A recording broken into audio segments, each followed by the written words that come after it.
Welcome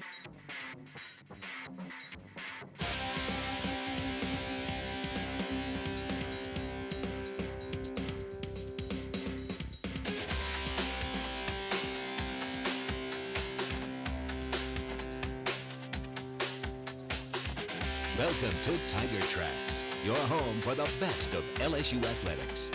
And now, your hosts, Jordy Hultberg and Bill Frankes. Hello, Tiger fans everywhere. Welcome to this week's edition of Tiger Tracks. He's Bill. I'm Jordy. Since last we talked, LSU baseball getting some wins. LSU basketball on their way to Nashville.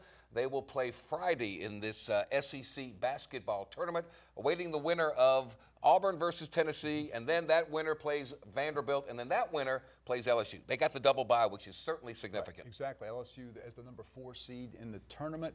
The Tigers will play Friday afternoon at about 2:30 or so in Nashville, and we'll see how it plays out. LSU, of course, looking for 3 victories to get that automatic bid into the NCAA tournament. The good news is LSU's beaten Vanderbilt this year. They've beaten Kentucky. They've beaten Texas A&M. So those are 3 of the potential opponents in Nashville this week. So certainly the Tigers are capable of doing what needs to be done. Get out at the right time. Anything can happen. We'll have a preview of the SEC tournament. You got to sit down with the new voice of the Tigers, who's doing all the baseball games. They'll take over football and basketball next season. So we'll sit down with Chris Blair today. Chris Blair, he loves being here. He loves being here. He's great to work with. Of course, he's an outstanding play-by-play announcer. I think Tiger fans who haven't heard him yet are really going to get to know him and enjoy listening to his broadcast. So we had a chance to talk to Chris and learn more about what led him to LSU. The SEC gymnastics meet is coming up next week in Little Rock. We'll have the day in the life of one of the star gymnasts, and of course our always anticipated what's going on around campus with LSU. It's all coming your way next here on Tiger Tracks.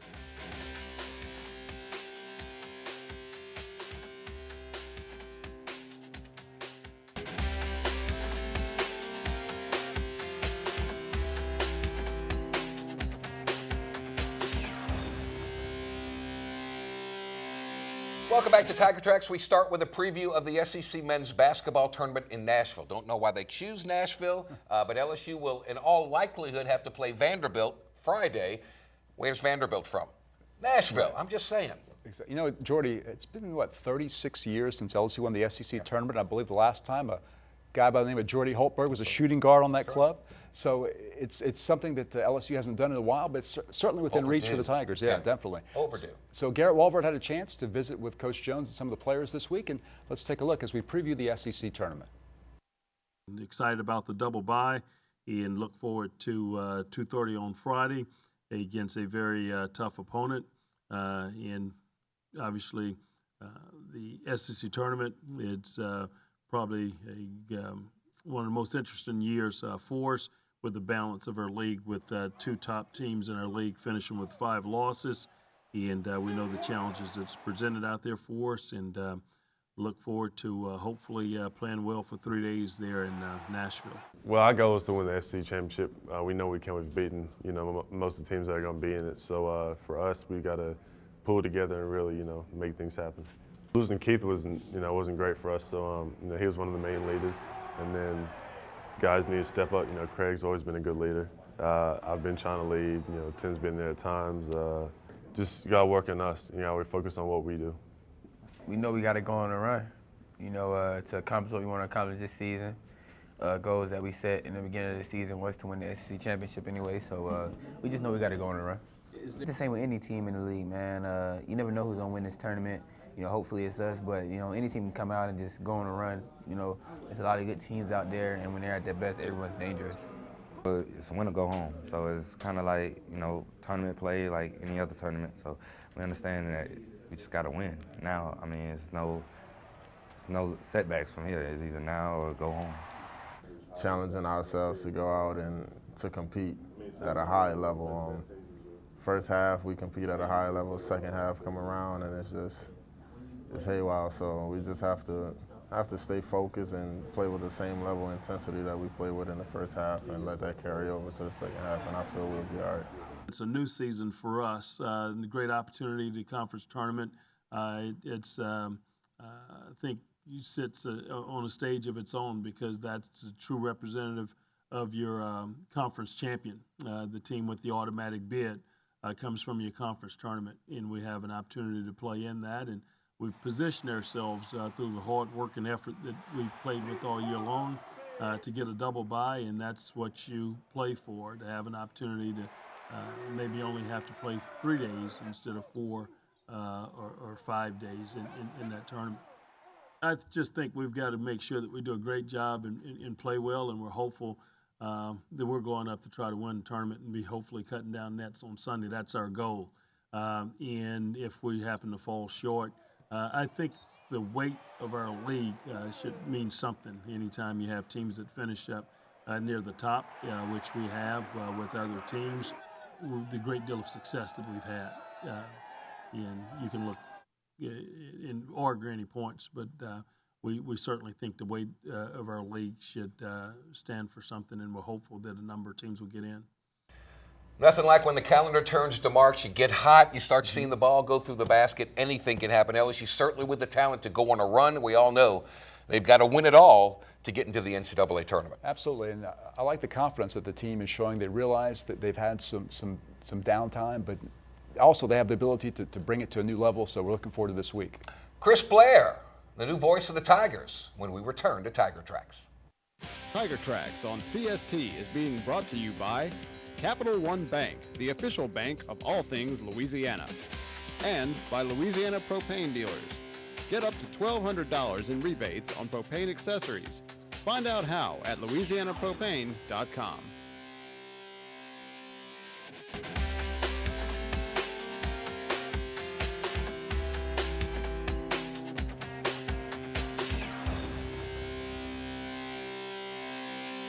After some 36 years doing the play-by-play on LSU athletics, Jim Hawthorne, of course, as we all know, retiring. Basketball season will be the end of it for him, and we salute him. Chris Blair takes over, comes from Georgia Southern, been in the radio business all his life. His father's in the radio business. You had a chance to talk with him. Really did. You know, Chris, as he likes to say, he grew up in a radio station. He's originally from Kentucky. He's worked at Clemson and, of course, Georgia Southern. Now here at LSU, we had a chance to sit down with Chris and learn more about him and what led him to become the voice of the Tigers. We're very happy to be joined today by the voice of the Tigers, Chris Blair. Chris, of course, made his LSU debut last Friday at Alex Box Stadium when the Tigers defeated Cincinnati. And Chris, welcome to Tiger Talk. Great to have you here with us. Great to have you here at LSU. And wow, I imagine the past week or so has been a real whirlwind. You've been here on campus for a couple of months, and you got your chance to take over on Friday. Just tell us about that experience. Well, it was, you have expectations, Bill. Mm-hmm. You've heard a lot about, the tradition and the atmosphere at the box, and then to go into it and really throughout that game Friday, which, by the way, was a phenomenal game to start off with a 12-inning affair and a walk-off single for the Tigers to win. But you still don't realize what it's like until you've been right there in the middle of it. Mm-hmm. And throughout the night, throughout the game, I was constantly looking around and looking at the crowd and just still unbelievable to be right there in the middle of it. It was a thrill of a lifetime. I had an absolute blast, and again, it was even better, the icing and cherry on top, if you will, for the Tigers to get the 6-5 win. Of course, LSU fans have developed great relationships over the years with their play-by-play announcers, the legacy created by John Ferguson and most recently Jim Hawthorne. So here's an opportunity for fans to get to know you a little better, Chris. We know that you spent the past 10 years as the play-by-play voice of Georgia Southern and the general manager of Georgia Southern Sports Properties. We know you grew up in Kentucky. You've worked in South Carolina. Give us a story of your background. What brought you to this point? Well, growing up in Kentucky, I was born in SEC country, first with basketball, but really is with all sports. And that's kind of the first introduction to LSU. And I've told this story many times. My first exposure was really some of the great basketball battles between Joe B. Hall, Eddie Sutton in Kentucky, and even Rick Pitino and legendary coach Dale Brown. I can remember those games, and there were some great ones. And of course, then moving to South Carolina, had a lot more exposure to college football. Mm-hmm. And if you know anything about college football, you're going to have LSU football on your radar. Mm-hmm. And had the opportunity to grow up in a broadcasting family. Yeah. Didn't really want to get into it growing up. Parents really weren't pushy about it. They thought maybe I'd go off and do something else, and I certainly did too. got a degree in government, so I tell people all the time the only thing I'm qualified for beyond what I'm doing now is maybe work in your state legislature, and I don't know if that's good or bad. But after that, my father had opportunities to call sports, and I'd played sports growing up, and I thought it would be fun to do, get back into the feeling and the atmosphere. Mm-hmm. And then once that kind of sucked me back into the family business, I then just went after it with reckless abandon and was lucky enough to get on board behind the scenes with the Clemson Tiger Sports Network for 5 years. And that period is when it solidified that this is something I would really like to do. And there's not many opportunities. It's a very, very exclusive club. And it's just been a dream of mine. And to be here at LSU is beyond my wildest dreams. Never thought that would happen. Thankfully, Georgia Southern took a chance on me, over 10 years ago. And the university was great to me. The athletic department was great. Had a chance to really work within several different areas, as you mentioned, on the property side as well as in the athletic administration. And, got a really good feel of what it takes to be a successful athletic department overall. And then this opportunity arose, and again, a big fan of the fact that Jim is able to dictate the way he goes out, because he certainly deserves it. And to be able to as Babe Ruth would do, call where the ball's going, and him be able to go out the way he is doing is fantastic. And just extremely lucky. Like probably hundreds of other broadcasters across the country, we put our best stuff together. We mailed it off on a wing and a prayer to Baton Rouge and hope for the best. And lo and behold, I was lucky enough to get this opportunity, one that is still kind of surreal to me. Chris, it's evident in your broadcast that you have a real passion for radio. Just talk about your feelings for your profession. Why is it so important for you to be the eyes and ears of LSU fans? Because I love radio and I grew up with it. And when you grow up and it's your family business, sometimes you take it for granted. And then having the opportunity to do other things, at a younger age, and really got away from radio a little bit as the working side of it in college. But you realize, man, I really enjoyed listening to the radio, whether it be music, whether it be talk. But for me, it was sports. And my earliest recollections of sporting events came over the radio. The University of Kentucky with Kaywood Ledford. That was always in my house, and it was always in the car when Kentucky was playing. The Cincinnati Reds with Joe Nuxall and Marty Brenneman. I mean, those are two broadcasting legends. That was always on during baseball season. Those guys became my heroes once I realized, what it was. And there's been a number of them. And I'm just a fan of radio in general. And to this day, if there's a big matchup on, and in fact, I caught myself listening to the debate the other night, easily accessible on television. I decided to listen to it on radio, on NPR. And so I'm just a fan. So I think that's, it's a passion that I have, because my hope is that what I'm doing, and I'm stealing from everybody I've ever listened to, so I'm about 10% original. But I hope that what I'm doing is enjoyable to the fan, because I am in that seat many times as well. I enjoy listening to great broadcasters on the radio, and hopefully I've been able to pick up enough to keep the fan listening. Very well done, and Chris certainly learned the nuances of it. It's unique being at LSU with the people, the food, everything, and the tradition, and he'll settle in and be just fine. Yeah, having grown up in Kentucky, he has a great appreciation for the SEC and for the tradition at LSU. So, yeah, he's going to be fantastic, and fans are going to love it. Gymnastics, the day in the life of one of their stars when we return.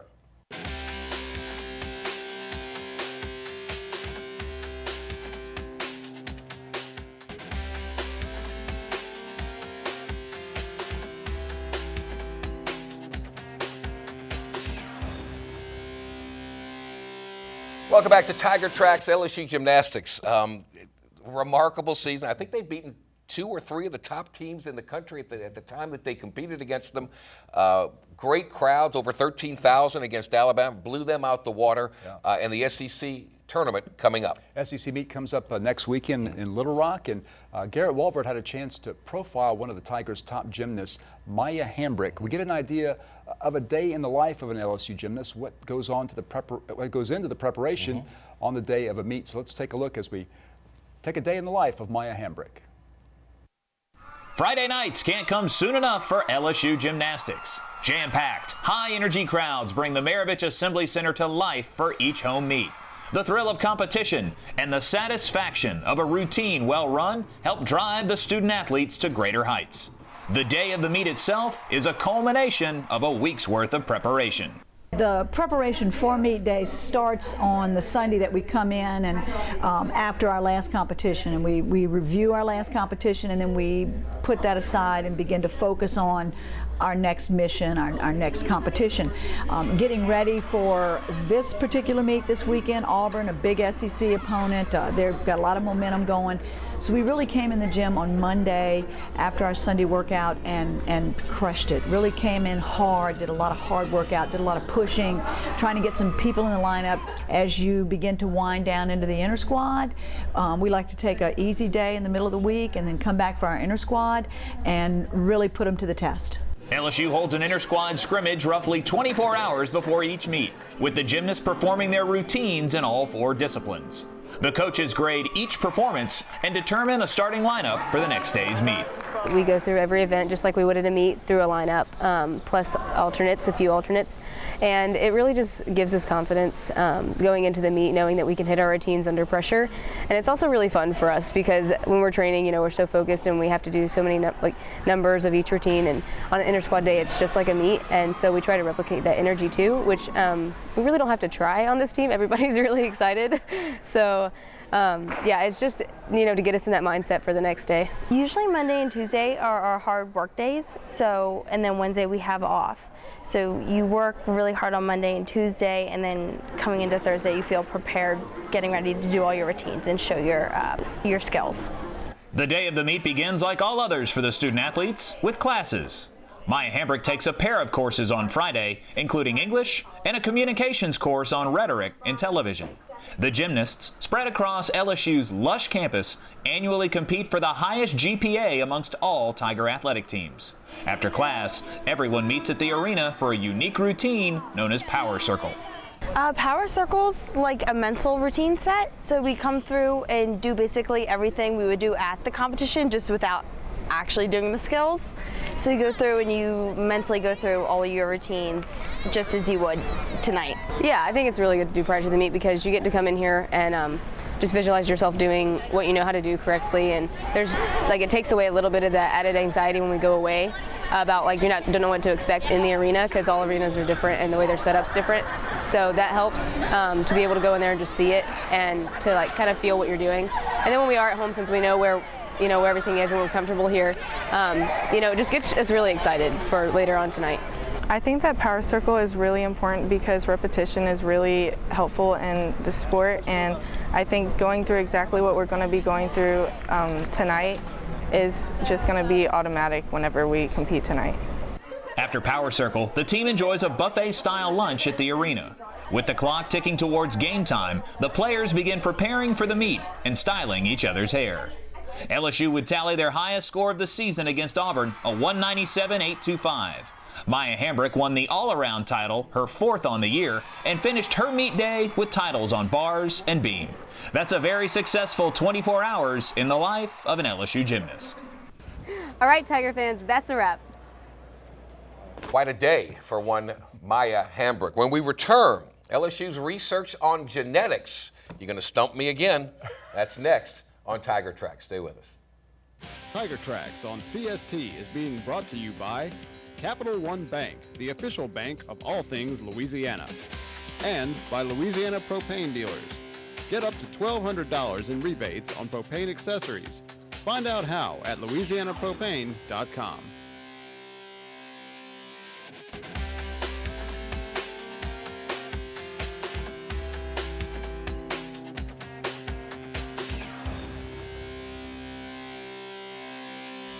Welcome back to Tiger Tracks. As you know, on this show, we've studied the rivers, we've studied the skies, we've studied everything. Now we're going to study genetics. Absolutely, absolutely. The study of genomes. Yep, genomes in our body contain all of our genetic material. Okay. And researchers at LSU are studying genomes to learn more about how to target different treatments to combat a variety of illnesses. So this is something, again, as always, LSU on the cutting edge of research. And let's take a look Genomes. as LSU studies genetics for our benefit.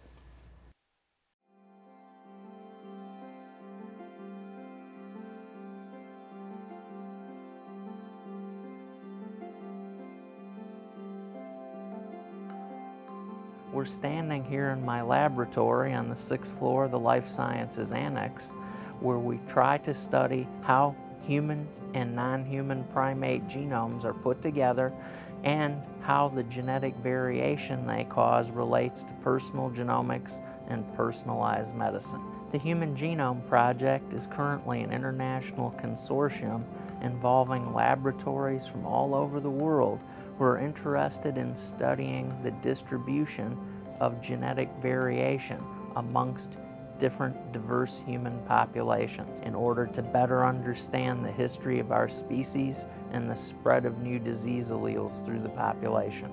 The Human Genome Project will continue to provide dividends for personalized medicine and healthcare to custom tailor individual therapies based on one's genetic makeup. Knowledge of human genetic variation will provide physicians with new types of insight into individual susceptibility and allow them to custom tailor therapies for their treatment. Decreasing negative outcomes in the hospital through personalized genomic medicine will allow us to decrease hospitalization times and therefore decrease the cost of healthcare throughout the U.S. and the world. LSU is a world-class opportunity, and with your continued investment and support, we can continue to train our undergraduates and graduate students and provide the next generation of leaders for Louisiana and the world.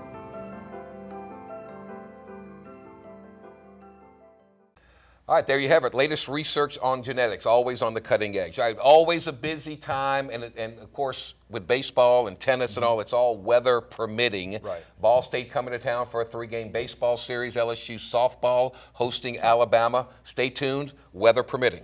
Absolutely. You know, that LSU-Alabama series starts SEC play in softball, and that's obviously two of the top teams in the country. That's going to be a tremendous series at Tiger Park, so we're hoping for the best for the weather, but come out and watch Tiger softball. LSU baseball also at home. It's the final non-conference weekend before the baseball team begins conference play next week, also playing Alabama. Alabama will be here in baseball next weekend, so it's going to really kick up in both softball and baseball, and both teams ranked very highly right now. And good luck to Johnny Jones and the Tigers. They'll play Friday at around 2:30ish in the SEC men's basketball tournament. Let's get on a run and let's get invited to the dance. So for Bill Franquez, I'm Jordy Helper. Thanks so much. We'll see you next week on Tiger Tracks on CST.